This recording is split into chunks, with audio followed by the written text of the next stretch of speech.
नमस्कार माझ्या सर्वांना. मी शिवानी. गावाकडच्या स्वादमध्ये आपलं खूप खूप मनापासून स्वागत आहे.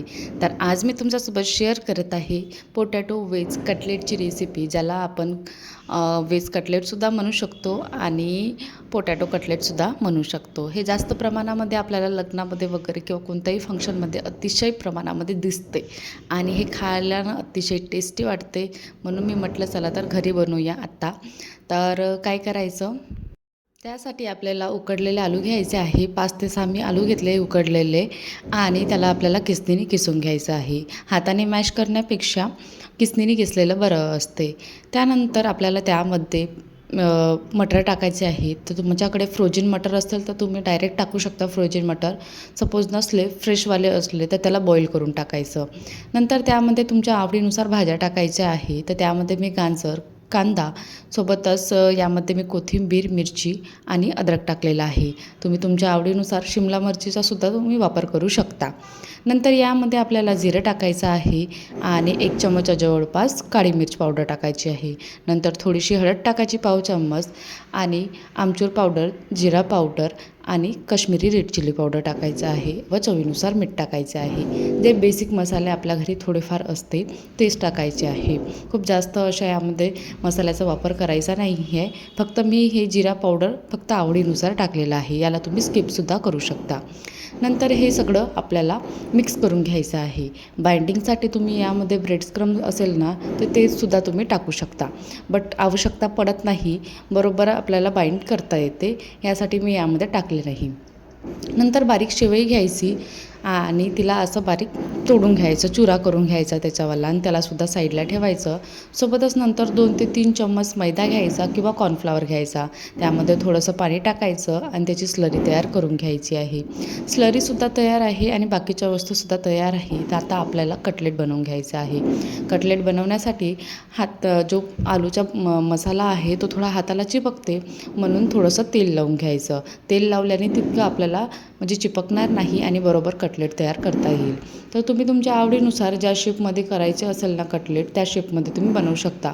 सर्कल शेपमध्ये किंवा डायरेक्ट राऊंड असे करू शकता किंवा हार्ट शेपमध्ये किंवा स्क्वेअर शेपमध्ये करू शकता. तर मी थोडेसे रेक्टँगल शेपमध्ये केलेले आहे आणि नंतर त्याला स्लरीमध्ये डीप करायचा आहे आणि जी शेवई आहे त्याच्याने कोट करायचा आहे. छानपैकी अशी कोटिंग करून घ्यायची आणि प्लेटमध्ये ठेवून द्यायचं. सोबतच मी तेलसुद्धा गरम करायला ठेवलेलं आहे, बट आपल्याला डायरेक्ट तेलामध्ये जसं बनवलं तसं नाही टाकायचं आहे. सुरुवातीला जसे कटलेट बनवले की प्लेटमध्ये ठेवायचं, त्याला सेट होऊ द्यायचं. थोडीशी ड्रायनेस आली हलकीशी एखाद्या मिनटाच्या नंतर की त्यानंतर आपल्याला हे तेलामध्ये फ्राय करायचं आहे. लगेच तुम्ही फ्राय करायला टाकाल ना तर ते फुटण्याचे चान्सेस असते, थोडंसं ओलसरपणा असल्यामुळे. म्हणून याला आपल्याला थोडंसं प्लेटमध्ये ठेवून सेट होऊ द्यायचं आहे. कमीत कमी एखादा मिनटं तरी. 1 मिनटामध्ये हे छानपैकी असे सेट होऊन जातात. अशा प्रकारे मी बाकीचे सुद्धा बनवून घेतलेले आहे आणि बनवल्यानंतर याला आपल्याला तेलामध्ये फ्राय करायचं आहे. तेल हे छानपैकी असं कळकळीत गरम पाहिजे, खूप जास्त धुवारदार नाही, बट ॲटलीस्ट हाय फ्लेमवर गरम केलेल्या तेलामध्ये आपल्याला हे फ्राय करायचं आहे.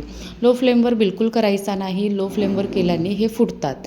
म्हणून मीडियम टू हाय फ्लेमवर गरम केलेल्या तेलामध्ये याला छानपैकी असं फ्राय करून घ्यायचं आहे. सुरुवातीला बिलकुल याला चमच्याने वगैरे हलवायचं नाही आणि नंतर काही सेकंदानंतर हे बरोबर सेट होऊन जातात. नंतर त्याला तुम्ही हलक्या हाताने असं पलटवून घ्यायचं व दुसऱ्या साईडनी पण छानपैकी असं फ्राय करून घ्यायचं आहे. दोन्ही साईडनी छानपैकी असं फ्राय करून झाल्यानंतर याला असा कलर येऊ द्यायचा, ब्राउनिश कलर येऊ द्यायचा आणि मस्तपैकी असे फ्राय करून घ्यायचं आहे. थोडा आवाजाचा प्रॉब्लेम आहे कारण की वरती थोडंसं काम चालू आहे, त्यामुळे व्हिडिओमध्ये तो आवाजसुद्धा सेव्ह होत आहे. तर बघू शकता किती सुरेख असा कलर आलेला आहे. ते याला मी काढून घेतलं तेलामधनं आणि जे बाकीचे आहे ना ते सुद्धा आपल्याला असेच फ्राय करून घ्यायचे आहे. खूप मस्त वाटतात हे खायला. तुम्ही यामध्ये चटणीसोबत सुद्धा खाऊ शकता आणि सॉससोबत तर अतिशय टेस्टी वाटते. माझ्या घरी जास्त प्रमाणामध्ये सॉससोबतच खाल्ल्या जाते. तर हे सॉससोबतसुद्धा खायला छान वाटते आणि विदाऊट म्हणजे चटणी किंवा सॉस नसलंही ना तर तुम्ही असे पण सुद्धा खाल्ले ना तरी छान वाटते. हे अगदी मस्त कोणाला पण आवडेल, लहानापासून मोठ्यांना आवडेल असा स्नॅक्स आहे आणि खूप जास्त असा वेळ लागत नाही. फक्त आपल्याला कधी पण आलू उकडून असले ना तर कधी पण कोणता पण स्नॅक्स आपल्याला झटपट बनवता येते असं आहे. तर अशा प्रकारे मी बाकीचे पण फ्राय करून घेतलेले आहे आणि मस्तपैकी गरमागरम खायचे, थंड बिलकुल नाही खायचे. थंड खाल्ल्याने तेवढे टेस्टी नाही वाटणार, बट गरम खाल्ल्याने अतिशय टेस्टी वाटते. आणि अशा प्रकारे मी हे कटलेट तयार करून घेतलेले आहे. तर आजची ही कटलेटची रेसिपी तयार झालेली आहे. क्रिस्पी कटलेट कशी वाटली तुम्हाला? आजची रेसिपी आवडली असेल तर बनवून बघा आणि माझ्या चॅनलला सबस्क्राईब करायला विसरू नका. अशाच रेसिपी बघत राहा, एन्जॉय करत राहा.